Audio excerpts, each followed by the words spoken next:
బిర్యానీలో బల్లి, మైదాలో బొద్దింక, మురిగిపోయిన shawarma, chemicals తో కూడుకుపోయిన కూరగాయలు, ఆర్టిఫిషియల్స్ తో కలర్స్ తో నిండిపోయిన పండు. ఇవి చాలావా మనిషి ప్రాణాలు తీయడానికి.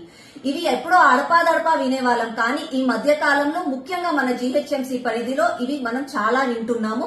వీటి వల్ల ప్రజల ఆరోగ్యాలు ఖరాబ్ అయిపోతున్నాయని చెప్పి పొద్దున లోస్తే మీడియాలలో చూస్తున్నాము. రీసెంట్ గా ఫుడ్ ఇన్స్పెక్టర్స్ వాళ్ళు ఇన్స్పెక్షన్ చేశారు. I really appreciate that.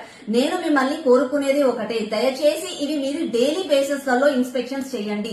ఏదో ఫ్రీ ట్రయల్ రన్ లాగా 15 రోజులు చేసి చేతులు మాత్రం దులుపుకోకండి. ఎందుకంటే ఆరోగ్యమే మహాభాగ్యము. మనము జనరల్ గా కూడా ప్రజలను నాన్ ట్రస్టెడ్ పీపుల్ ఎవరు, అన్రిలయబుల్ పీపుల్ ఎవరు అని అడిగితే మన దేశంలో ఫస్ట్ చెప్పేది రాజకీయ నాయకులు, రెండోది చెప్పేది గవర్నమెంట్ ఎంప్లాయీస్ అని చెప్పి. ఐఎమ్ నాట్ బ్లేమింగ్ ఆల్, కానీ మీరు చేసే పనిని ప్రాపర్ గా చేసే ప్రజల ఆరోగ్యాలు కాపాడిన వాళ్ళు అవుతారు. ఇందులో మనము రీసెంట్ గా చూసుకుంటే మీడియాలో కూడా వచ్చాయి, స్టాప్ పోస్ట్ బ్రాండెడ్ వాళ్ళు కూడా ఫుడ్ ఇన్స్పెక్షన్స్ లలో ఫెయిల్ అయ్యారు అని అంటే ఎంత భయం వేస్తుందో అర్థమవుతుంది. మనం రోజు బయటకు పోయి కొనేది, డబ్బులు పెట్టి కొనేది మనం ఆహారమా విషమా కూడా మనకు అర్థం కావట్లేదు. కాబట్టి ప్రజలు కూడా చైతన్యవంతులు కావండి. ముఖ్యంగా కూడా మీ పిల్లలకు నేర్పించండి. మనం కొనే ముందు 1-2 సార్లు ఆలోచించండి. అలాగే వ్యాపారాలు చేసే వాళ్ళు కూడా మీరు సంపాదించుకునే ₹1 మంచిదై ఉండాలి, గాని ప్రజల ప్రాణాలతో మాత్రం చెలగాటాలు ఆడకండి. ప్రజలకు 1-10 సార్లు ఆలోచించి మంచి ఆహారాన్ని అందించండి.